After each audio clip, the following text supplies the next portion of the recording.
Good evening class. सावन की शुरुआत।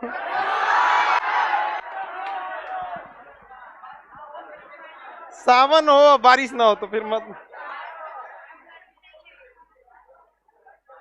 हाँ, वैसे भी आज बारिश बहुत जोर से है और रात में बहुत गर्मी था, नहीं था? उमस था बहुत, दिन भर से ऐसा था।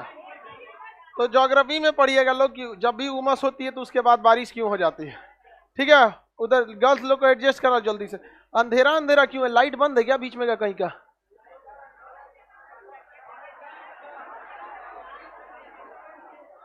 एडजस्ट कराओ जी लड़की सबको कहीं कहीं।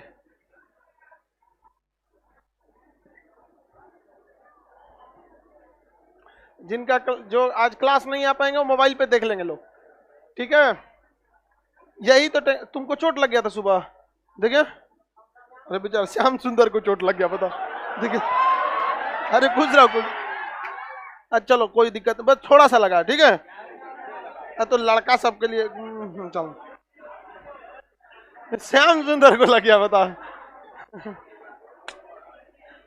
जब हम सुने थे कि तुमको चोट लगा, हमको सुबह से मन नहीं लग रहा था। श्याम सुंदर को चोट लग गया तो पता है हमको मन किया कि आज व्रत रह जाए। लेकिन नाश्ता करने के बाद याद आया। भैया तुम आया कितने बजे था ये बताओ? 4 बजे आए थे, क्या जरूरत रहती इतनी पहले आने की? देखो ये सब चीजें लाइव वाले लोग, आप लोग ही ठीक हो, पढ़ते रहते हो वहां से।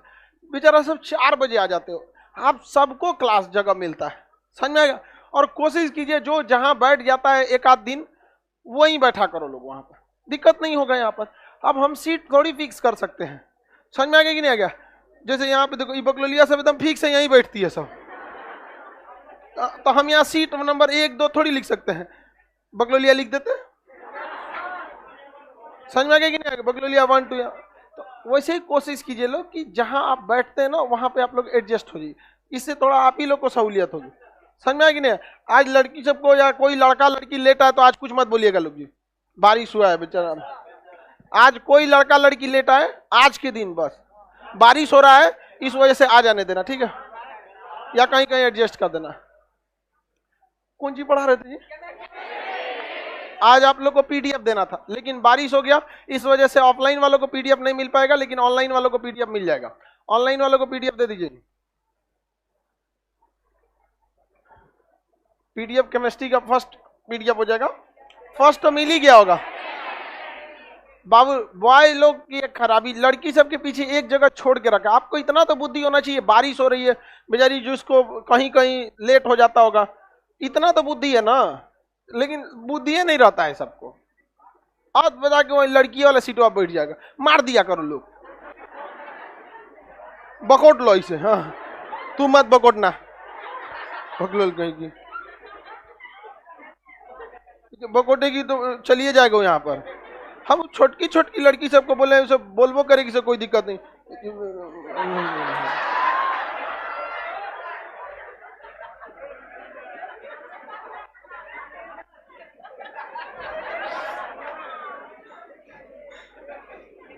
चलो मर जाएगा कि नहीं मर जाएगा?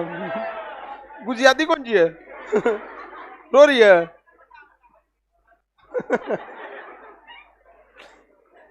चलिए अब हम लोग देखते हैं केमिस्ट्री जहां तक बताए थे, आज उसके आगे बताते हैं। सब लोग एडजस्ट हो गया बाबू? बाबू जाओ ना एडजस्ट हो जाओ। जीत क्या करता है सब गधा सब, इस सबको बैठाना पड़ता है। बताओ यहाँ पे बारिश होके गड़बड़ा गया, अभी सब मिठाई लेके आ रहा था, सब रिजल्ट आया ना दरोगा वालों का, बारिश गड़बड़ा दिया आज, न तो आज मेरा फ्रिज भर जाता। अब हर सावन काम हो गया रहता उतने से, यहाँ अब बारिश जाके गड़बड़ा दिया। यहाँ पे बारिश बाद आएगा। चलिए बाबू, हम आपको कल बताए थे न्यूक्लियन वगैरह चीज बता दिए थे। देखिए पदार्थ के अंदर केवल इलेक्ट्रॉन प्रोटॉन न्यूट्रॉन के अलावे भी बहुत चीजें होती हैं, लेकिन इलेक्ट्रॉन प्रोटॉन न्यूट्रॉन ये अस्थाई मूल कण है।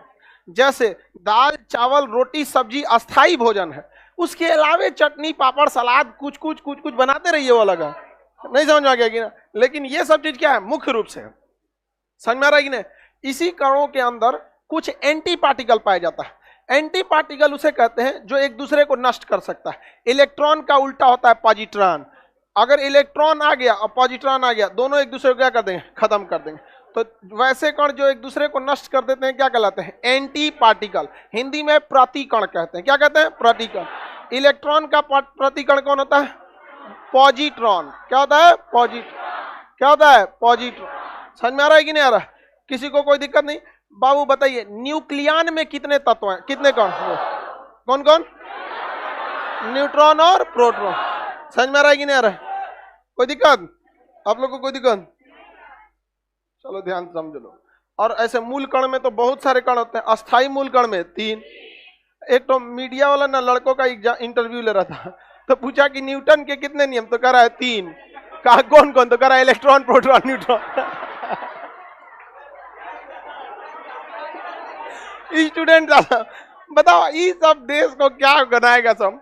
अब सोचो अगर ऐसा आदमी अगर गलती से डॉक्टर बन गया तो किडनी के ऑपरेशन के टाइम ना भेजा खोल देगा। बताओ फिजिक्स का उठा के कहां लेके चला आया। देखो सीधे चल गई। जब भी लड़की लेट से आया करो लोग, इधर से जाया करो, ठीक है। जब भी इधर से चल जाओ अपनी इस साइड से। हाँ जब भी लेट हो, आज कोई दिक्कत नहीं, आज बारिश हो गया है तो कोई लेट उठाएगा तो किसी को नहीं बोला जाएगा, ठीक है। अदरवाइज में लेट नहीं आना। जब भी कोई लेट से आए ऐसे चल जाना, उधर जगह रहता है वहां पर। अब बकलोलवा सब थोड़ा साइड में रखा करो लोग। जितना एकदम झौंसल रहता है सब ना, वो लड़की के पीछे वाला बेंच पर बैठ जाएगा सब। देखो जितना खाटी झौंसल रहेगा बैठ जाएगा वहां, और गमकते रहता है सब वहां पे। चलो अब ध्यान से देखते हैं। अब हम लोग को मेनली अध्ययन करना है इलेक्ट्रॉन, प्रोटॉन और न्यूट्रॉन, इन्हीं का अध्ययन करना है। इसके खोजकर्ता तो सबको पता है, जे थॉमसन, इसके गोल्डस्टीन, इसके चैडविक। नाभिक की खोज रदरफोर्ड, परमाणु मॉडल रदरफोर्ड, अल्फा प्रकीर्णन रदर। लेकिन परमाणुओं को उनकी कक्षा में इलेक्ट्रॉनों को संयोजित करने के लिए बोरबरी, कौन थे, बोरबर। कोई दिक्कत है किसी को, श्याम सुंदर, कोई दिक्कत नहीं ना। चलिए अब ध्यान से देखते हैं। बेचारा मनुआ गया श्याम सुंदर बेचारा।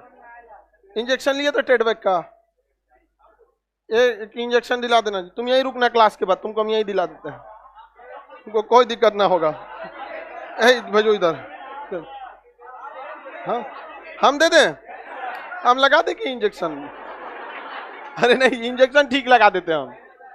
बहुत कोरोना में हम बहुत लोगों का लगाए, मिल ही नहीं रहा था। लोग डॉक्टर के पास, हॉस्पिटल जाने में बहुत डर रहे थे लोग, क्योंकि हॉस्पिटल ना एक प्रसादी का अड्डा बन गया था, जाइए वहीं से फैल जा रहा था। देखो इलेक्ट्रॉन जो होता है इसका भार देखिए, इलेक्ट्रॉन निगेटिवली चार्ज होता है, ये सबको पता होता है, और प्रोटॉन पॉजिटिवली चार्ज।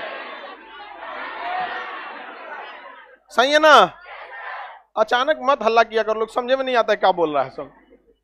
ये सही हो गया। लेकिन निगेटिव में से कितना निगेटिव, तो -1 पॉइंट कितना बताइएगा, कितने लोग बता सकते हैं इसका चार्ज कितना होता है, -1.6। एक आदमी बताओ, बताओ तुम लाइव वाले, आप लोग को बताओ। -1.6 इंटू 10⁻⁻19 -19 कूलाम। ये किसका है, न्यूट्रॉन, किसका, इलेक्ट्रॉन। अब बस प्लस कर दीजिएगा 1.6 इंटू 10⁻⁻19 कूलाम। ये किसका हो जाएगा, प्रोटॉन का। और ये किसका भाई, इसका तो कोई चार्ज ही नहीं होता, इसका कोई चार्ज नहीं होता। अब वेट देखते हैं, द्रव्यमान। इसका द्रव्यमान सबसे हल्का कौन होता है, electron. 9.1 into 10⁻31 kg, -31 kg unit. इसका तो कूलाम होता है, मात्रा केजी लिख देते हैं, नहीं तो गड़बड़ा जाएगा। तो इसका किसका, प्रोटॉन का। ये इलेक्ट्रॉन से थोड़ा भारी होता है, और सबसे भारी कौन होता है, न्यूट्रॉन। इसका द्रव्यमान कितना होता है भाई, 6.6725 इंटू 10⁻6.6725 इंटू 10⁻27 -27। तो देखिए किसी का 27 टुकड़ा कीजिए, किसी का 31 टुकड़ा कीजिए, तो ज्यादा टुकड़ा कौन होगा? 31 वाला। तो सबसे हल्का कौन हो जाता है? इलेक्ट्रॉन। इलेक्ट्रॉन हो जाता है 1.6 और तरीके 6 पॉइंट लिख दिए क्या जी? 1.6725 इंटू 10⁻⁻27। आगे बढ़े, गलती से 6 लिख दिए थे। 1.6725 इंटू 10⁻⁻27। इसका सबसे ज्यादा भारी होता है कौन? न्यूट्रॉन। 1.67 देखिए लगभग बराबर है 48। अब थोड़ा सा ज्यादा हो गया ना, यहाँ 2 पाइप है, यहाँ क्या है 48 इंटू 10⁻⁻27 केजी। ये किसका भार हो गया? न्यूट्रॉन। ये आपको याद रखना बहुत जरूरी है, सब पूछ देता है ये, इसलिए आपको ये याद रखना जरूरी है। हालांकि आपको जो पीडीएफ नहीं है जी, यहाँ पीडीएफ नहीं दिया गया, तो इतना पीडीएफ रखा किस चीज का है? अच्छा चलिए, इंग्लिश का पीडीएफ में ये सारा लिखा हुआ है, आप लोग को कोई दिक्कत नहीं आएगा। पीडीएफ आज बारिश की वजह से नहीं मिल पाया, तो आप लोग को द्रव्यमान याद रहेगा। ये द्रव्यमान इसका ओरिजिनल द्रव्यमान है, न कि किसी से तुलना करके बताया गया। तो जब किसी चीज की ओरिजिनल वैल्यू बताई जाती है तो उसे हम लोग एब्सोल्यूट वैल्यू कहते हैं। क्या कहते हैं? एब्सोल्यूट। नहीं बताए absolute right, absolutely right. CBSE वाला बोलता है सुनो, ज्यादा खुश होता है सो, तो एब्सोल्युटली राइट, एकदम सही बोला है आप, समझ में आ गया कि नहीं? तो ये इसका द्रव्यमान है, एब्सोल्यूट मास है। क्या है? एब्सोल्यूट मास। एब्सोल्यूट मास बताइए इसका कितना है? 9.1 इंटू 10⁻⁻। किसी को दिक्कत नहीं ना? आगे बढ़ जाएं। ये उसका क्या हो गया? एब्सोल्यूट मास हो गया। आगे बढ़े। अब इसके लिए इसके अलावे एक एटॉमिक मास यूनिट होता है। क्या होता है? Atomic mass unit. मतलब किसी से तुलना करके क्या किया जाता है? किसी से तुलना करके जब आपका द्रव्यमान बताया जाता है तो उसे रिलेटिव मास कहा जाता है। जैसे हमारा एब्सोल्यूट मास जो है 79 केजी है, मतलब 80 केजी मान के चलिए, 1 किलो बढ़िए क्या होगा? सावन में घट जाएगा। चलिए मान लेते हैं कितना केजी? 80 केजी। तो मेरा एब्सोल्यूट मास 80 केजी। समझ में आ गया कि नहीं आ गया? किसी को कोई दिक्कत? लेकिन अगर हम, ये तो मेरा एब्सोल्यूट हो जाएगा, एक हम ऐसा चीज देखते हैं जो हर जगह अवेलेबल है। यानी अगर आप 50 किलो का आदमी खोजिएगा ना तो हर जगह अवेलेबल होगा। 50 किलो की महिला भी अवेलेबल हो जाएगी। हल्का होती है सब महिला, सब उनको बायोलॉजिकल रीजन होता है, बहुत ज्यादा वजन नहीं होता है, उनमें फैट की मात्रा क्या होती है? ज्यादा होती है। तो 50 किलो का अगर आदमी खोजेंगे तो इजीली अवेलेबल हो जाएगा कि नहीं? 80 किलो का खोजेंगे तो इजीली होगा। हो सकता है किसी परिवार में कोनो 80 किलो का ना हो, कुपोषण वाला हो। हालांकि 80 केजी ओवर हो जा रहा है, इतना नहीं होना चाहिए। तो बताइए मेरा एब्सोल्यूट मास 80 केजी, और अगर हम किसी परिवार का एवरेज निकालना चाहें तो 50, तो 50 केजी हम क्या मान लेते हैं? एवरेज 50, चलिए 40 मान लेते हैं। अब तो हर घर में अवेलेबल हो जाएगा। समझ में आ गया? बकुला तुम कितना केजी का? 40 का है ये तरीका। बकुला एकदम 40 केजी का, बहुत हल्का है तुम। आंधी उधी का सीजन चल रहा है, ठीक है, इधर उधर नहीं घूमना। तो बताइए हम एक एवरेज कितना मान लिए? तो 40 केजी का हर जगह आदमी अवेलेबल हो जाएगा। अब जब हम लड़कों को नहीं दिया गया है ये तो पहले दिन वाला पीडीएफ, पहला दिन वाला आप लोग को मिल गया है। चलिए 40 केजी क्या माने हम लोग? एवरेज। मेरा एब्सोल्यूट वेट बताइए 80। एब्सोल्यूट मास 80, मतलब हम 80 के हैं। लेकिन अगर हम कह देते हैं मेरा रिलेटिव मास, यानी रिलेटिव मास जब भी कहेंगे तो हमको इस वाले मास से हमें क्या करना पड़ेगा? तुलना करना पड़ेगा। कितना करना पड़ेगा? तुलना करना पड़ेगा। तो इस वाले मास के हम कितना हो गए? 2 गुना। 4 गुना कैसे होगा जी? 2 गुना। तो इस मास को हम नाम दे देते हैं रिलेटिव मास यूनिट। क्या ले देते हैं?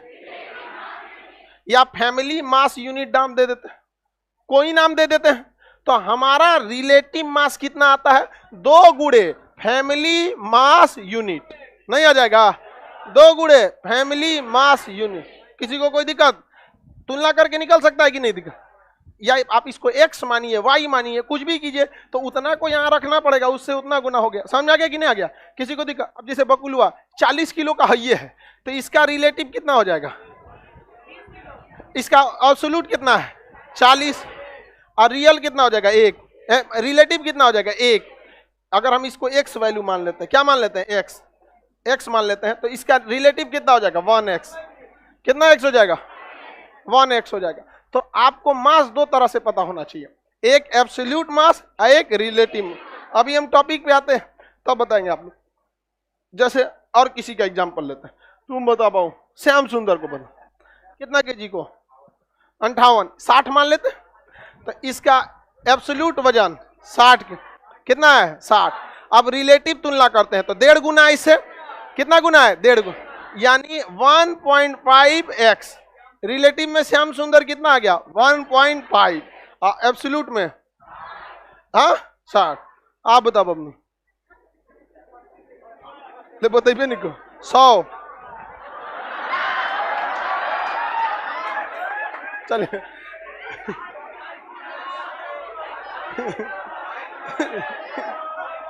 ए ध्यान दिया करो, तीनों एक के बेंच पे है, सब तीनों हैवी है, सब तूर देगी सब बेंच यहाँ पे। चलिए ध्यान दो, क्या हो गया बाबू, दिख रहा है? टीवी बंद हो गया पीछे, चालू हो जाएगा। चलो देखो 100 बबनी का एब्सोल्यूट मास कितना है 100, बहुत हैवी है जी। बताओ, बीच में कोई नहीं बोलेगा, लड़की का क्वेश्चन लड़की बताएगी, आप लोग रिलेटिव बताइए। रिलेटिव में 2.5x, समझ में आ रहा है कि नहीं आ रहा है? किसी को दिक्कत? आप में कोई इससे भी हैवी है?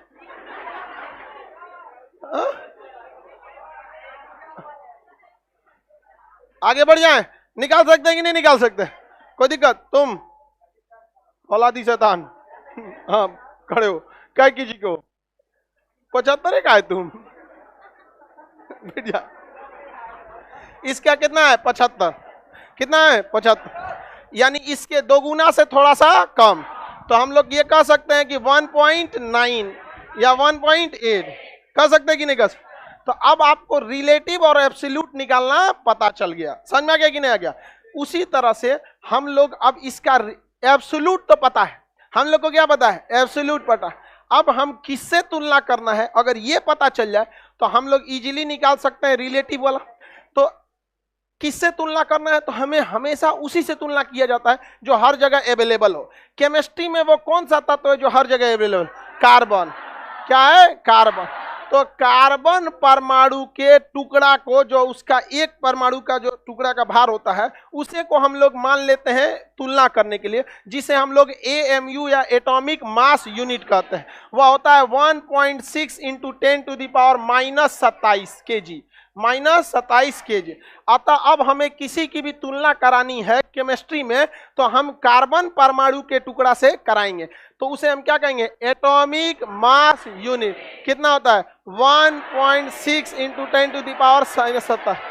10⁻⁻⁷ आइए बताइए, अब अगर हम प्रोटॉन की बात करें तो इसका 2 वैल्यू निकलेगा। Absolute value 1.6725 × 10⁻⁻⁷। अतः अगर आप प्रोटॉन की बात करेंगे तो अगर आप इन 3 अक्षर को नहीं देखिए, इन 3 अक्षर को नहीं देखिए, तो 1.6 × 10⁻⁷ लगभग बराबर है कि नहीं है? लगभग बराबर है, तनिए सा ना ज्यादा है। तो यह कितना, ये तो हो गया एब्सोल्यूट वैल्यू। और अगर रिलेटिव करिएगा तो लगभग 1 या तनी सा ज्यादा आएगा, तो ये होता है 1.007, लगभग बराबर है। भाई दशमलव में तो तनी सा ही 3 अक्षर ज्यादा है, बाकी तो बराबर है। नहीं समझ में आया? तो बताइए एटॉमिक मास यूनिट कितना होता है? एटॉमिक मास यूनिट किस तत्व से निकाला गया? कार्बन। कार्बन से ही क्यों निकाला गया? कार्बन पूरे जगह अगुआ ऐसा घूमते रहता है जहां तहां, इसीलिए उसी से क्या कर लिया जाता है? निकाल लिया जाता है। समझ में आ रहा है कि नहीं आ रहा है?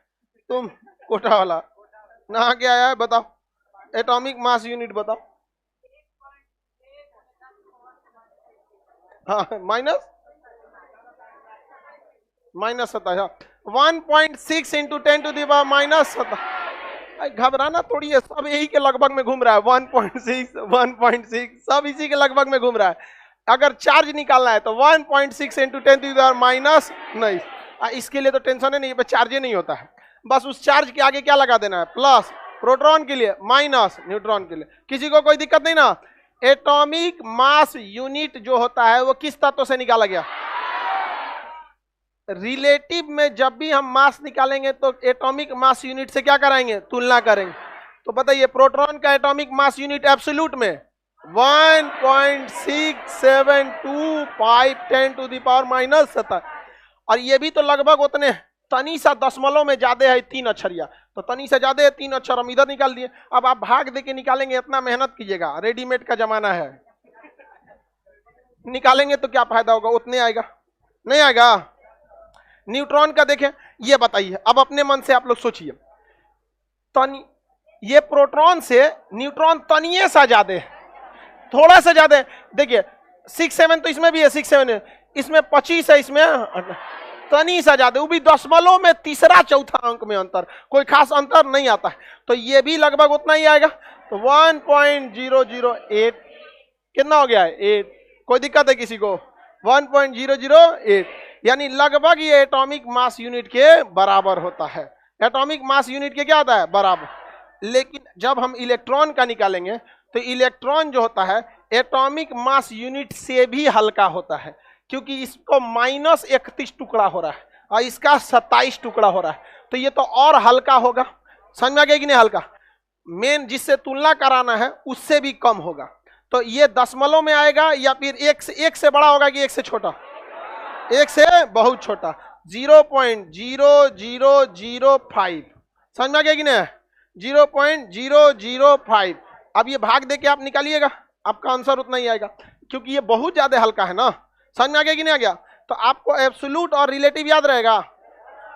एब्सोल्यूट को एटॉमिक मास यूनिट जो होता है AMU, किसका टुकड़ा होता है, किसका टुकड़ा, एटॉमिक मास यूनिट का वैल्यू बोलिए बाबू। ये बहुत उटपटांग टॉपिक है केमिस्ट्री का, इसको अगर पार कर गए समझ जाइए आप पार कर गए, और अगर इसको नहीं पार करेंगे तो यहीं से मोटिवेशन गिरने लगेगा। केमिस्ट्री बहुत टफ नहीं है, एवरेज सब्जेक्ट है, लेकिन आपको भागना नहीं है। किसी सब्जेक्ट से अगर भाग जाइएगा तो कभी वो आप तो और कमजोर होते जाएंगे। जो सब्जेक्ट टफ लगता है उसको और प्रैक्टिस कीजिए। और एक और बात आपको बताते हैं, कोई सब्जेक्ट ससुरा टफ नहीं होता, आपको प्रैक्टिस कितना कर। अगर आपको कोई मैथ नहीं आ रहा है ना, उसका फॉर्मूला और कुछ नहीं आता है, उस ससुरा को 40 बार बनाइए, इतना बनाइए कि अक्षरवा याद हो जाए, यादें हो जाएगा ना, धीरे धीरे आपको कुछ समझ में आने लगेगा। ओहो ससुरा यहां से ये हो रहा है, समझ में आ गए। भले आपको याद नहीं है, याद कर जाओ ससुरा को यहाँ पर, समझ में आ गया कि नहीं। जब अब किसी गली में जब आप बहुत ज्यादा चक्कर लगाएगा, ऑटोमेटिक पता चल जाएगा मिश्रा जी का घर है, दुबे जी का घर है। तो ज्यादा प्रैक्टिस करिए, अपने समझ में आ जाएगा फास्फोरस है, सल्फर है, बस आपको चक्कर लगाना।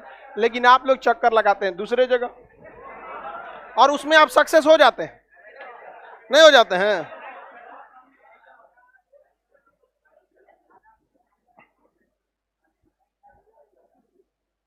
हम यही लिख दें, इसको मिटा दिए हम। ये हम कौन सा वैल्यू लिखे हैं, एब्सोल्यूट। क्या लिखे हैं, एब्सोल्यूट। बताइए इसका यहां पर बताइए रिलेटिव 0.0005। प्रोटॉन का रिलेटिव 1.007, न्यूट्रॉन का 0.08। अब यहां लग रहा है कौन सबसे भारी है कौन सबसे हल्का, ये में किचाइन हो गया था। अब बताइए सबसे भारी न्यूट्रॉन, इससे हल्का प्रोटॉन, सबसे हल्का, सबसे ज्यादा चक्कर लगाता है। क्या प्रोटॉन भी चक्कर लगाएगा, नहीं, प्रोटॉन चक्कर नहीं लगा। तो आपको एब्सोल्यूट वैल्यू पता चल गई और आपको रिलेटिव वैल्यू पता चल गई, दोनों याद रहेगा ना। इलेक्ट्रॉन का चार्ज भी पता चल गया, इस चार्ज का ज्यादा यूज आपको फिजिक्स में पढ़ने वाला है, समझ में आ गया कि नहीं आएगा। बाकी ये सब चीजों का आपको जरूरत कहाँ पड़ने वाला है, केमिस्ट्री में। अब आपको आगे बढ़ जाए, किसी को दिक्कत नहीं, बताइए कोई बताओ, वैज्ञानिक बताइए आप। इलेक्ट्रॉन का mass, absolute mass of electron, absolute मास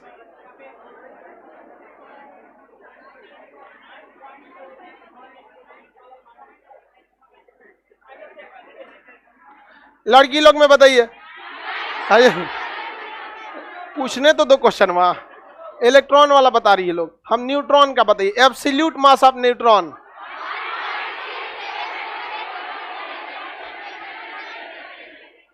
श्याम सुंदर ये तो पढ़ने लगी सब।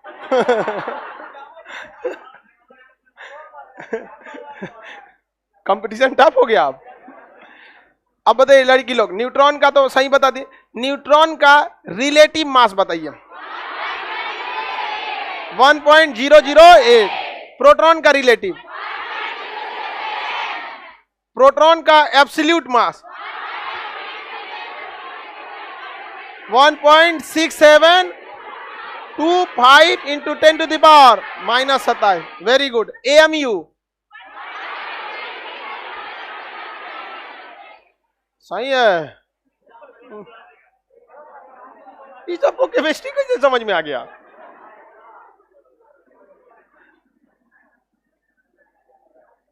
बढ़िया बात है, आप लोग को केमिस्ट्री समझ में आ। देखिए अब हम समझते हैं एटॉमिक नंबर के बारे में। फिर जब एटॉमिक नंबर समझ जाएंगे तो एटॉमिक मास समझना पड़ेगा। एटॉमिक नंबर क्या होता है, ध्यान से समझिए। किसी भी परमाणु के अंदर जितनी संख्या में प्रोटॉन होते हैं उतनी ही संख्या में बाहर इलेक्ट्रॉन चक्कर लगा रहे होते हैं। समझ में आ गया कि नहीं? जितनी संख्या में प्रोटॉन होते हैं अमूमन उतनी ही संख्या में इलेक्ट्रॉन बाहर चक्कर लगा रहे होते हैं। एटॉमिक नंबर जो होता है, एटॉमिक नंबर इसे हम परमाणु क्रमांक कहते हैं। परमाणु क्रमांक। बाबू एक चीज ध्यान रखिएगा, इसमें इंग्लिश और हिंदी, जो इंग्लिश मीडियम वाले हैं उन्हें हिंदी भी देखते रहिएगा, जो हिंदी वाले हैं उन्हें इंग्लिश भी देखते रहिएगा, क्योंकि साइंस में इंग्लिश हिंदी का बहुत ज्यादा फर्क नहीं पड़ने वाला है। और जो लोग कहते हैं लोग ना कि सर इंग्लिश में बताइए, अगर पूरा इंग्लिश बता देंगे तो ओकरो निकल जाएगा ऊपर से। नहीं समझ में आया? किसी को दिक्कत? चलिए ध्यान से देखते हैं। एटॉमिक नंबर या परमाणु क्रमांक या क्या, यह वह नंबर होता है जो किसी भी परमाणु के अंदर प्रोटॉनों की संख्या को बताता है। किसे बताता है? प्रोटॉन की संख्या को बताता है। तो परमाणु क्रमांक किसे बताता है? प्रोटॉन। जैसे हम यहां लिख देते हैं सोडियम 23। तो यहां एक चीज समझिए, अब शुरुआत है तो इसको समझिएगा। जब भी हम कोई तत्व लिखते हैं तो उसके नीचे वाला संख्या परमाणु क्रमांक बताता है, परमाणु क्रमांक। और परमाणु भार ऊपर वाली संख्या। याद रखने का तरीका, भार हमेशा ऊपर लिया जाता है। अगर बोझा ढोइएगा तो कहां लेके ढोइएगा? ऊपर। तो इसमें परमाणु भार कितना है? 23। परमाणु भार 23। अब परमाणु क्रमांक जैसे हम लिखते हैं कार्बन 614,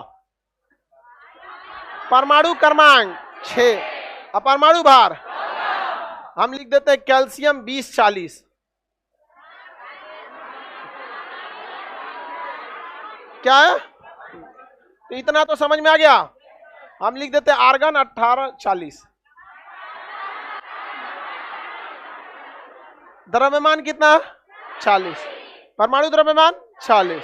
अब परमाणु क्रमांक, यह परमाणु क्रमांक क्या बता रहा है? इसके नाभिक में उपस्थित प्रोटॉनों की संख्या। प्रोटॉनों की संख्या। जैसे हम सोडियम 1123 ले लेते हैं, 1123। इसके नाभिक में प्रोटॉनों की संख्या, यानी इसमें प्रोटॉनों की संख्या, प्रोटॉनों की संख्या, और इसमें इलेक्ट्रॉनों की संख्या 11। इलेक्ट्रॉनों की संख्या। देखिए ऐसे कोई जरूरी नहीं है, बात समझिए। जितनी संख्या में प्रोटॉन होते हैं उतनी ही संख्या में इलेक्ट्रॉन होते हैं। तो हम ये कह सकते हैं अगर कि परमाणु क्रमांक प्रोटॉनों की संख्या है तो हमको ये भी कह देना चाहिए कि परमाणु क्रमांक इलेक्ट्रॉनों की भी संख्या है। कहने में कोई दिक्कत नहीं है, आंसर भी सेम आएगा, लेकिन कभी कभी गड़बड़ा जाएगा, क्योंकि इलेक्ट्रॉन को आवारा कण कहा जाता है। ये जहां तहां चक्कर पकड़ करते रहता है। पता चला 11 को इलेक्ट्रॉन है ना, तो एगो चल जाएगा घूमने, का हो तो गड़बड़ा जाएगा यहाँ पर। समझ में आ गया कि नहीं आ गया? तो आवारा कण किसे कहा जाता है? तो क्या आप किसी आवारा पे भरोसा कर सकते हैं? इसलिए कभी भी आवारा पे भरोसा है। समझ में आ गया कि नहीं आ गया? आप लोग का लक्षण इलेक्ट्रॉन से मैच करता है कि नहीं? झूठ बोलता है सब। तुम लोग तो पूरा और भी एक्टिव इलेक्ट्रॉन है सब। तो बताइए, क्वेश्चन कहेगा ऑप्शन में कि किसी पदार्थ, किसी तत्व का परमाणु क्रमांक दर्शाता है। ऑप्शन ए पे ही लिखा रहेगा इलेक्ट्रॉनों की संख्या। गड़बड़ हो जाएगा, आंसर आ जाएगा इलेक्ट्रॉनों की संख्या पे, लेकिन वह आंसर तब तक ही सही रहेगा जब तक इलेक्ट्रॉन चक्कर पकड़ नहीं किया। सोचो वो भाग जाता है इलेक्ट्रॉन, गड़बड़ा जाएगा, कब कोनो और को बुला ले आता है, चल चल चल हमरे घर चल, हमरे घर। खचरा होता है वो इलेक्ट्रॉन। इसलिए भरोसा किस पे करना है? प्रोटॉन। तो परमाणु क्रमांक किसे दर्शाता है? किसे दर्शाएगा? प्रोटॉन। प्रोटॉनों की संख्या। अब ये नीचे वाला तो फरिया गया, ये किसे दर्शा रहा है? प्रोटॉनों की संख्या। अब इनका काम निपटा देते हैं। आखिर ये क्या दर्शा रहे हैं? ये दिखाता है परमाणु का भार। अब बताइए, रदरफोर्ड ने कहा था कि परमाणु अधिकांश भाग खोखला होता है, उसका सभी भार उसके नाभिक में रहता है, और नाभिक में रहता है प्रोटॉन और न्यूट्रॉन।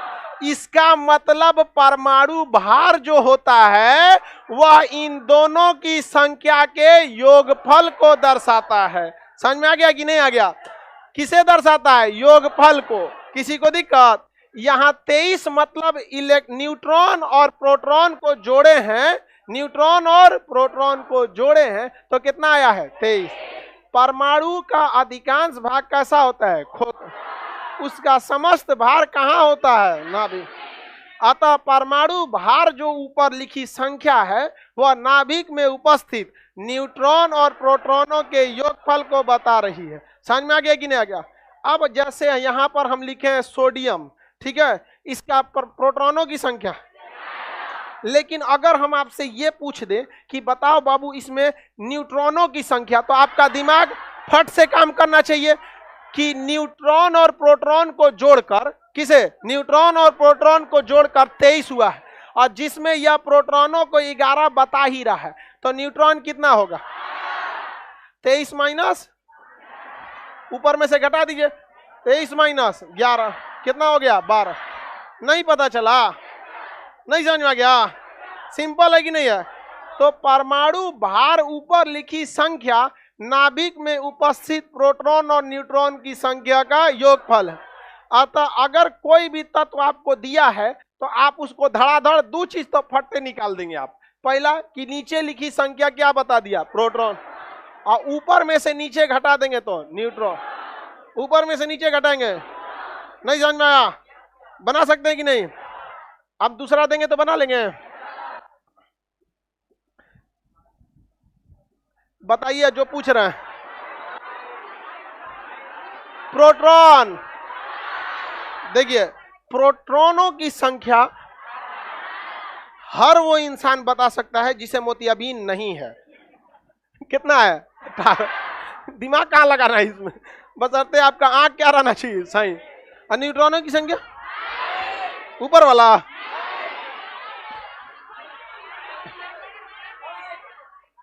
तुम बताओ। हाँ, न्यूट्रॉनों की संख्या बताओ इसमें। 22। कैसे निकाल लिया? घटाएंगे। हाँ ठीक है, सही है। पढ़ो, मन लगा के पढ़ो। श्याम सुंदर कोई दिक्कत? इतना तो तुम तेज है ही हो। है? हाँ हाँ हाँ हाँ।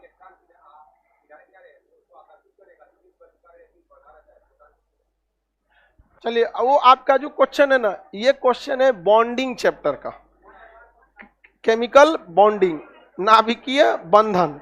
उसमें बताएंगे किस तरह से एक इलेक्ट्रॉन जाके केमिकल रिएक्शन में सिंगल बॉन्ड डबल बॉन्ड बनाता है, सिग्मा बॉन्ड पाई बॉन्ड। समझ में आ गया कि नहीं आ गया? आगे ही पूछ रहा है। श्याम सुंदर तेज है।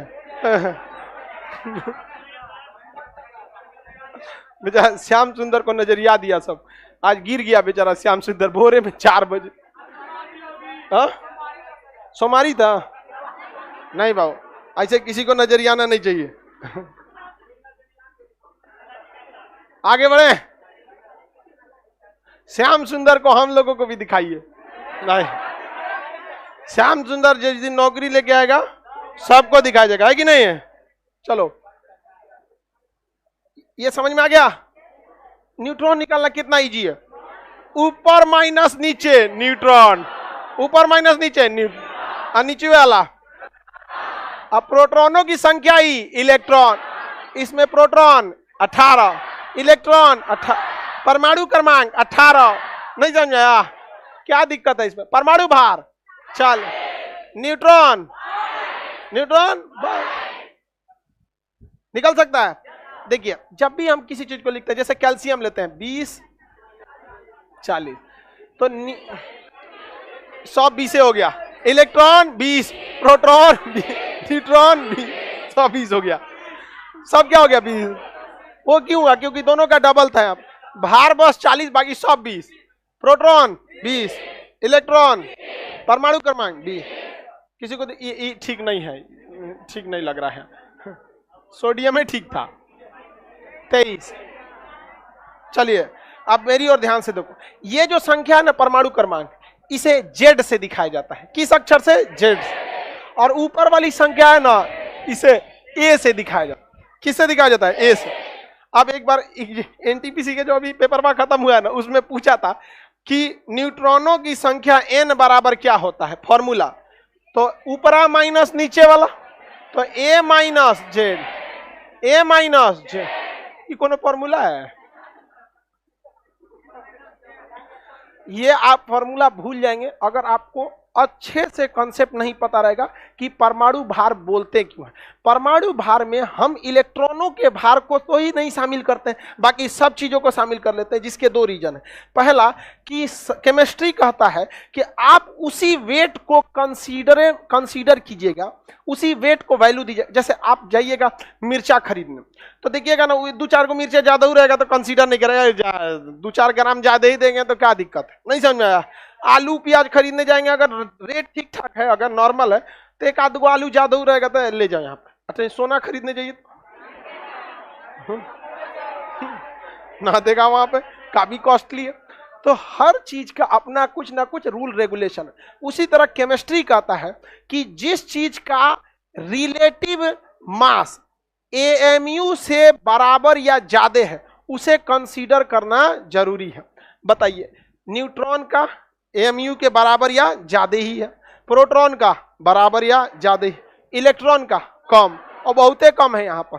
तो एक तो इसका मास बहुत ही कम है, दूसरा इलेक्ट्रॉन अस्थिर रहेगा तब ना उसका वेट पता चलेगा। ये तो स्पिन कर रहा है पूरा चक्कर, क्या पता चलेगा आपको? वेट ही नहीं पता चलेगा। तो परमाणु इस पूरे को बोला जाता है। अब परमाणु भार का मतलब पूरे का भार, इसमें ये खचरा कोनो काम का नहीं, चक्कर मार रहा है यहाँ पे, तो इसी का भार ना परमाणु भार कहलाता है। अल्फा प्रकीर्णन में रदरफोर्ड ने भी तो यही बोला था कि परमाणु का समस्त भार उसके नाभिक में निहित होता है, अर्थात परमाणु भार बराबर प्रोटॉन प्लस न्यूट्रॉन की संख्या। क्यों किसी तत्व के परमाणु क्रमांक को इलेक्ट्रॉन पर आधारित नहीं किया जाता है? इलेक्ट्रॉन चक्कर पकड़ कर देता है। अब आप इस स्थिति में हैं कि किसी भी चीज को देखकर इलेक्ट्रॉन प्रोटॉन न्यूट्रॉन की संख्या निकाल सकते हैं। हम आपको एक और एग्जांपल देते हैं। जैसे अभी आप देखे थे सोडियम 11-23 था यहाँ, ठीक है। इसमें तो आपको पता था कि परमाणु क्रमांक जो होता है ए, ये कितना है 11, इसलिए प्रोटॉनों की संख्या भी 11, इसलिए इलेक्ट्रॉनों की संख्या भी 11। क्या था? 11। लेकिन न्यूट्रॉनों की संख्या ए माइनस जेड,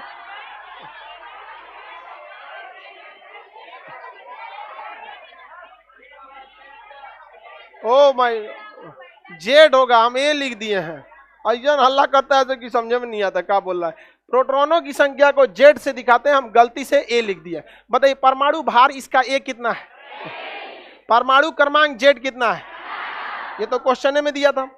जो परमाणु क्रमांक होता है वही प्रोटॉनों की संख्या है और वही इलेक्ट्रॉनों की संख्या, लेकिन न्यूट्रॉनों की संख्या घटा के निकालेंगे। ए माइनस जेड कितना हो जाएगा? 12 हो जाएगा। लेकिन एक चीज याद रखिएगा, इलेक्ट्रॉन तब तक ही प्रोटॉन के बराबर रहेगा जब तक ये ससुरा चक्कर पकड़ नहीं किया, यानी प्लस माइनस नहीं है। अगर हम इस पे लिख देते हैं प्लस, क्या लिख देते हैं? प्लस, मतलब एगो इलेक्ट्रॉन छोड़ के भाग गया, एगो इलेक्ट्रॉन छोड़ के भाग गया। तो जब भी हम इस पे प्लस लिखते हैं तो ये कितना हो जाएगा? 10। क्या हो जाएगा? 10। समझ में आ गया कि नहीं आ गया? तो इलेक्ट्रॉनों की संख्या प्रोटॉनों की संख्या के बराबर तब तक है जब तक कि वह कहीं चक्कर पकड़ नहीं। निकाल सकते हैं कि नहीं निकाल सकते? दे आंसर, निकालेंगे? निकालिए तमाम।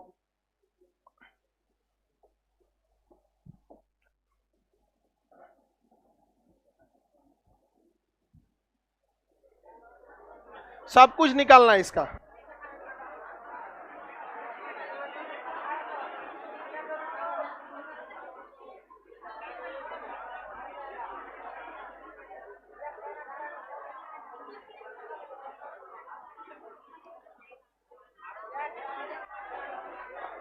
तुम हैरी पॉटर, समझ में आ रहा है?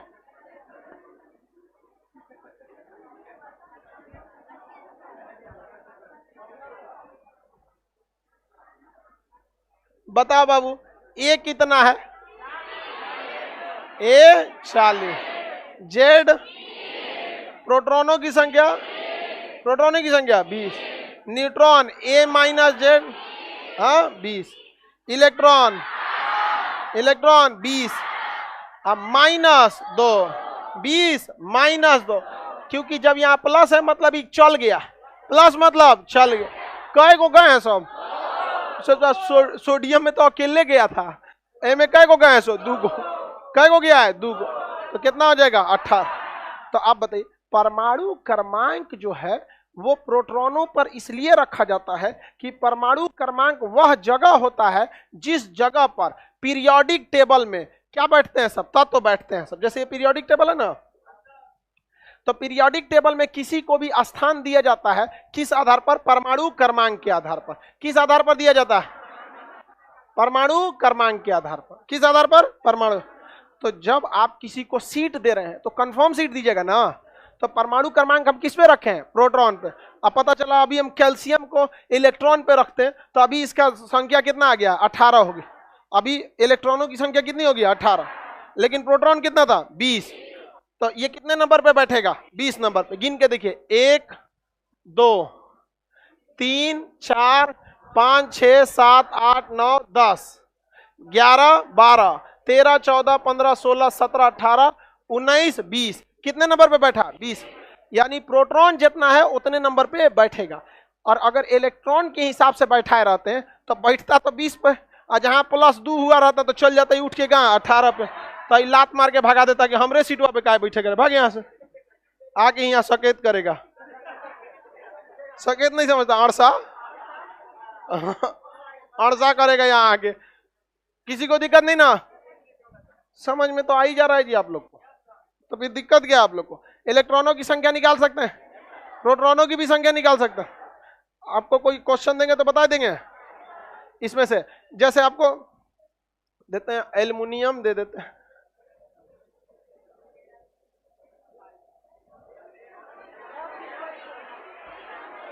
इलेक्ट्रॉन बताइए।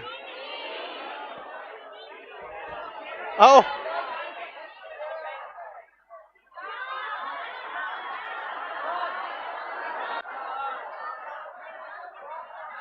कई को आंसर 20 बता दिया था सब वो गलती से हम 20 लिख दिए थे, 13 होता है। समझ में आ गया कि नहीं? 13 छब। इलेक्ट्रॉन कितना होगा? गमछा वाला लड़का बताओगे इलेक्ट्रॉन इसमें कितना होगा? बीच में नहीं बोलेगा कितना? कैसे 10 हो गया? 13 ना होना चाहिए। हाँ अच्छा, ये 3 को भाग गया इसीलिए। प्रोटॉन कितना होगा? 13। भार कितना होगा इसका?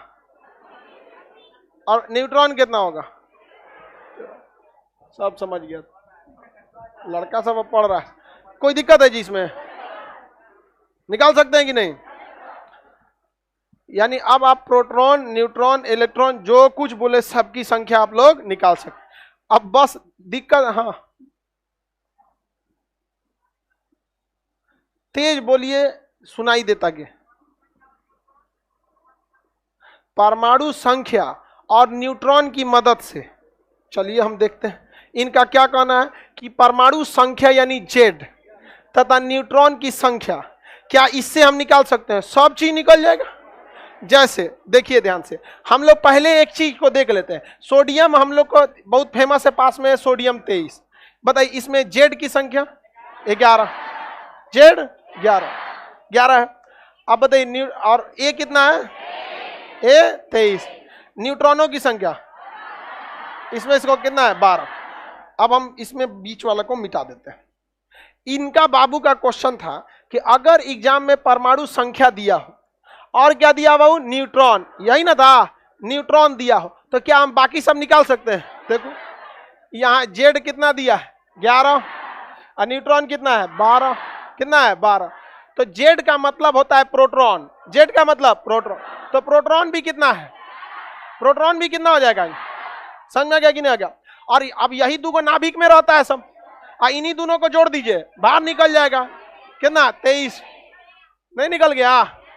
जब आप समझेंगे गहराई से कि कहां प्रोटॉन बैठल रहता है और कहां न्यूट्रॉन रहता है, तो आपको कोई दिक्कत नहीं आएगा। लेकिन जब आप इसको मैथ की तरह समझने लगेंगे, न्यूट्रॉन बराबर a माइनस जेड, तो दिक्कत होने लगेगा। समझ में आएगी नहीं? मैथ में जगह थोड़े रहता है कौन कहां बैठल है, तो जहां तहां घूमते रहता है। अब जैसे साइन थीटा का पता नहीं चलता कहां काम कर रहा है, इसमें तो समझ में आएगा ना। जैसे बोलेंगे न्यूट्रॉन, तुरंत चलेगा नाभिक में है, नहीं समझे? और आपको तो और सिंपल था ये क्वेश्चन। जैसे इनका कहना था परमाणु संख्या और न्यूट्रॉन की मदद से क्या पता कर लेंगे, तो परमाणु संख्या जैसे दीजिएगा हमको क्या पता चल जाएगा, प्रोटॉन। और न्यूट्रॉन की संख्या जैसे दीजिएगा हमें नाभिक का भार पता चल जाएगा। और यही नाभिक का भार कहां जाता है, परमाणु भार। और प्रोटॉनों की संख्या ही क्या हो जाती है, इलेक्ट्रॉन। सब निकल गया, नहीं निकल जाएगा? चलिए अब आगे समझते हैं। कभी कभी क्या होता है ना, दो अलग अलग पदार्थ जो होते हैं उनका भार एक जैसा हो जाता है। क्या हो जाता है, एक जैसा हो जाता है। जैसे कैल्शियम का जो भार होता है वो 40 होता है, और इससे पहले वाला जो आर्गन होता है इसका भी भार कितना होता है, 40। तो कुछ ऐसे चीज होते हैं जिनका भार क्या होता है, एक जैसा। तो ऐसे चीजों को हम समभारिक कहते हैं। आइसोबार, क्या कहेंगे, आइसो। ये कोई पूछने का क्वेश्चन है? जिनकी वैसे दो अलग अलग तत्व जिनका भार समान हो उसे क्या कहते हैं, सम। क्या कहेंगे, सम, समभारी। कोई दिक्कत है किसी को? क्या हो जाते हैं, समभारी। अच्छा, कुछ ऐसे तत्व होते हैं जिनका परमाणु क्रमांक समान होता है। जैसे ये इनका क्या था, समान, भार समान था। इनका क्या समान था, भार। अब जैसे आप देखेंगे दो अलग अलग चीज, कार्बन एगो 6 होता है, इसका भार 12 होता है, और एगो कार्बन 6 होता है, इसका भार 14 होता है। क्या भार समान है? नहीं। लेकिन क्या समान है, कर्मा। क्या समान है, परमाणु। ये वाला शरीफ होता है, ये वाला शरीफ होता है, और ये खचरा होता है बहुत। कार्बन 14 शरीफ नहीं है। भले दोनों बैठेगा सब एक के कुर्सिया पर, दोनों किस में बैठता है, सब एक के कुर्सी पर। तो बताइए इनमें क्या चीज समान है? तो परमाणु संख्या समान वाले को समस्थानिक कहते हैं, क्योंकि पीरियोडिक टेबल पर आपका स्थान आपके परमाणु संख्या के आधार पर ही दिया जाता है, अतः इन्हें समस्थानिक कहते हैं। क्या कहेंगे, सम। आइसोटॉप, क्या कहेंगे, आइसोटॉप। क्या कहेंगे, आइसोटॉप्स। किसी को दिक्कत है आइसोटॉप्स में? कोई दिक्कत नहीं ना। वैसे तत्व जिनका परमाणु संख्या समान हो, अर्थात प्रोटॉनों की संख्या। देखिए आप पढ़ना एक अलग चीज होता है और एग्जाम में क्वेश्चन आना एक अलग चीज होता है। दोनों में थोड़ा सा का डिफरेंस होता है। आप पढ़ेंगे कि जिनमें तत्व जिनका परमाणु क्रमांक समान होता है उन्हें समस्थानिक कहते हैं। एग्जाम में क्वेश्चन देगा कि समस्थानिकों में विशेषता होती है। ऑप्शन बी पे लिखा रहता है प्रोटॉनों की संख्या समान होती है। बात बराबर ही है, लेकिन घुमा के बोलता है यहाँ पर। कोई दिक्कत? समस्थानिक निकाल सकते हैं, समभारिक निकाल सकते हैं। समभारिक किसे कहा जाएगा? जिसका द्रव्यमान सम। अच्छा, तो इस हिसाब से तो सम इलेक्ट्रॉनिक भी हो सकता है, जिनमें इलेक्ट्रॉन समान होगा। तो उस हिसाब से तो सम न्यूट्रॉनिक भी हो सकता है, जिसका न्यूट्रॉन समान हो। क्योंकि जो 4 गो चीजें है, 4 गो चीज है, इलेक्ट्रॉन, प्रोटॉन, न्यूट्रॉन और परमाणु भार। सोचो जब भार बराबर तो समभारिक बोला, प्रोटॉन बराबर तो समस्थानिक बोला, तो और इलेक्ट्रॉन बराबर तो समस्थानिक बोलना चाहिए, नहीं बोलना चाहिए? बोलना चाहिए कि नहीं बोलना चाहिए? अरे हाँ ना, कुछ बोलबे नहीं कर। इलेक्ट्रॉन भी क्या हो सकते हैं, सर, समान हो सकते हैं। किसी को कोई दिक्कत है? आगे बढ़ जाएं। जैसे देखिए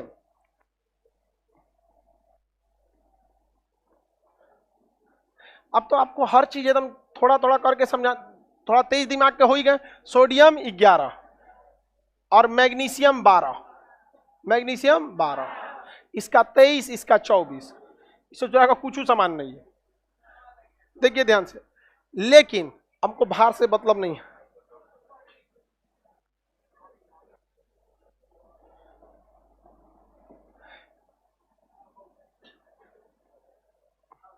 आप बताओ बाबू, इलेक्ट्रॉनों की संख्या इसमें ढह गए हम तो खड़े खड़े जी। गठिया हो गया क्या हमको?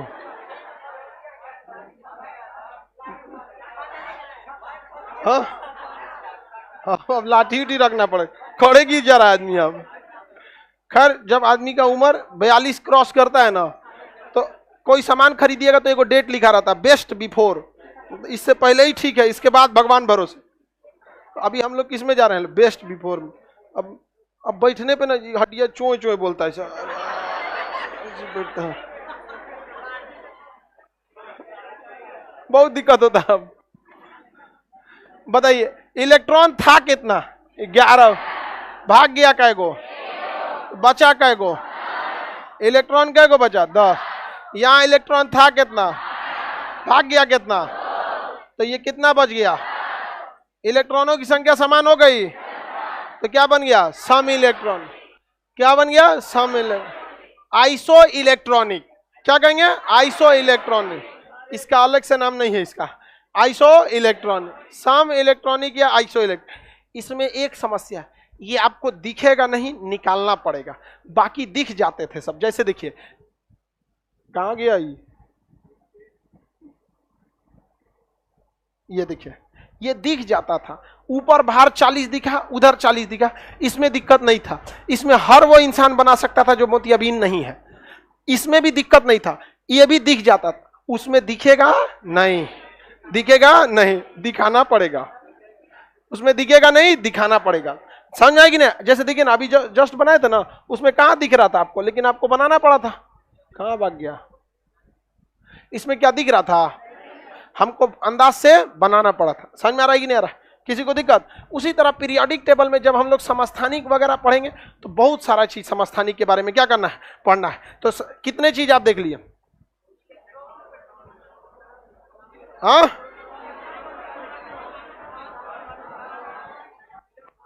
अच्छा एक और निकालिए आप लोग, पीरियोडिक टेबल से ही देते हैं। यहां से फास्फोरस और सल्फर, फास्फोरस का होता है 15 और सल्फर का होता है 16। इसका होता है 31 और इसका होता है 32। बताइए ध्यान से जरा देखिए, ये क्या चीज होगा? इलेक्ट्रॉन तो सम इलेक्ट्रॉनिक तो होने वाला नहीं है, क्योंकि प्लस माइनस दिया ही नहीं है। क्या सम भार, या बोर्डवे जगह नहीं दिया, यहाँ इधर ही लिख देते हैं, 15 31 16 32। क्या समभारिक है? क्या समस्थानिक है? क्या सम इलेक्ट्रॉनिक है? प्लस माइनस देवे नहीं किया, सम इलेक्ट्रॉनिक का तो सवाल ही भूल जाइए। जब तक प्लस माइनस नहीं करेगा ना, सम इलेक्ट्रॉनिक नहीं होगा। तो सम इलेक्ट्रॉनिक नहीं है, तो अब न्यूट्रॉनों की संख्या चेक करते हैं। बताइए न्यूट्रॉनों की संख्या 31 माइनस 15, 31 माइनस 15 कितना हो गया? 16। इसमें न्यूट्रॉनों की संख्या 32 माइनस 16 कितना हो गया? 16। तो ये क्या हो गया? सम न्यूट्रॉनिक। क्या बन गया? सम न्यूट्रॉनिक। क्या बोल रहा था ये? समस्थानिक बोल रहा था। सम न्यूट्रॉनिक क्या हो गया? सम। 4 गो चीज था, 4 गो निकाल दिए कि नहीं? प्रोटॉन बराबर तो समस्थानिक, इलेक्ट्रॉन बराबर तो सम इलेक्ट्रॉनिक, भार बराबर तो समभारी, और अगर न्यूट्रॉन बराबर तो देखिए समभारिक का अंग्रेजी था आइसोबार। समभारिक का क्या था? आइसोबार था कि नहीं था? समभारिक क्या था? समभारी। ये हो गया पहला। एग्जाम्पल में क्या था? जिसका भार क्या था? समान था। आर्गन 18, आई ऊपर में 40, और कैल्शियम 20 और ऊपर में 40। ये क्या था? समभारी। दूसरा नंबर क्या था? Isotopes, isotopes. सम अस्थानिक, अस्थानिक। इसमें क्या बराबर बाबू? संख्या। जैसे कार्बन 12 और कार्बन 14, इसमें ये बराबर हो गया सब। तो ये क्या हो गया? समस्थानिक। क्या था ये? सम। उसके बाद आइसो इलेक्ट्रॉनिक, आइसो इलेक्ट्रॉनिक, सम इलेक्ट्रॉनिक। खत्म नहीं हो रहा है जी, कितना लिखाएगा मैं? सोडियम 11 + 1 और मैग्नीशियम 12 + 2 +2 था। इसमें दो तरीका लिखने का, या तो +2 लिख दीजिए या तो 2 को प्लस बना दीजिए। समझ में आ गया कि नहीं? बात बराबर ही है। और चौथा क्या निकाले हम लोग? आइसो न्यूट्रॉनिक टोन, आइसोटोन, सम न्यूट्रॉनिक, सम न्यूट्रॉनिक, सम न्यूट्रॉनिक, आइसोटोन। अभी निकाले थे फास्फोरस 15 और 31, 16 और 32, सल्फर 16 और 32। इसमें आपको सबसे ज्यादा दिक्कत आएगा आइसोटोन निकालने में। इलेक्ट्रॉनिक तो पकड़ लेंगे प्लस माइनस करके, जहां प्लस माइनस ऊपर सजाया है समझिए इलेक्ट्रॉन निकाल रहा है तो तुरंत मार देंगे क्या चीज? Iso electron. इसमें तो दिक्कतें नहीं होगा, समस्थानिक में दिक्कत है। आइसो इलेक्ट्रॉनिक में क्या बराबर होते हैं? आइसोटोन में, आइसोटोन में न्यूट्रॉनों की संख्या। आइसोबार, हाँ, परमाणु भार। Isotope, proton. आइसोटोन,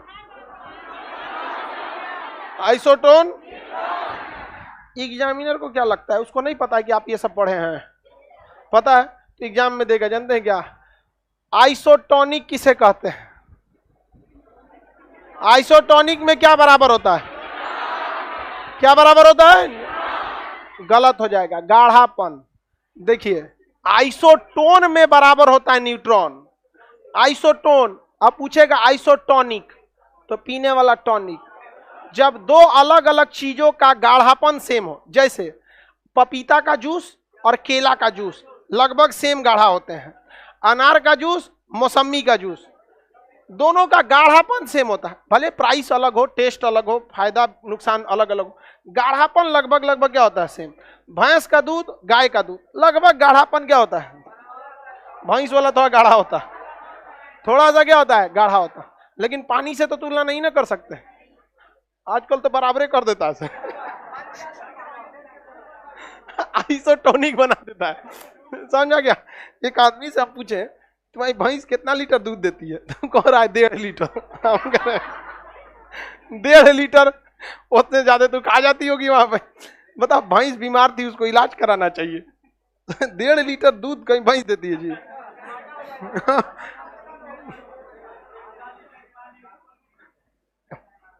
किसी को दिक्कत है? आइसोटोन और आइसोटोनिक में अंतर समझ में आ गया ना? चलिए अब नेक्स्ट क्लास कल समझा देंगे। 10 लोग अभी बैठिए।